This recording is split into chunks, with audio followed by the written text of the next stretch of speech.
अध्यक्ष महोदय, काही वडेट्टीवार साहेबांनी यशवंत थोरात या कीर्तनकाराचा विषय मांडला, त्याच्यावर कारवाई आपण केली आहे. बीडचा विषय मांडला, त्याचाही आपण कारवाई झालेली आहे. संगमनेरमध्ये अल्पवयीन मुलीवर ऍसिड हल्ला करण्यात आलेला आहे. फॉर्च्युनेटली हे ऍसिड सम पदार्थ होता, म्हणजे त्यात 4%च त्या ठिकाणी नुकसान झालंय, पण घटना गंभीर आहे आणि त्यामुळे त्याच्यामध्येही कारवाई आपण केली आहे.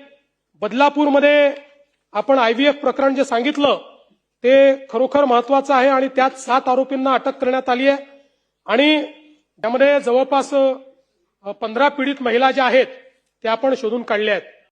अल्पावधीतच लोकप्रिय झालेला भारताचा बुलंद आवाज आपला Bharat channel subscribe, share, like आणि कमेंट्स करायला विसरू नका.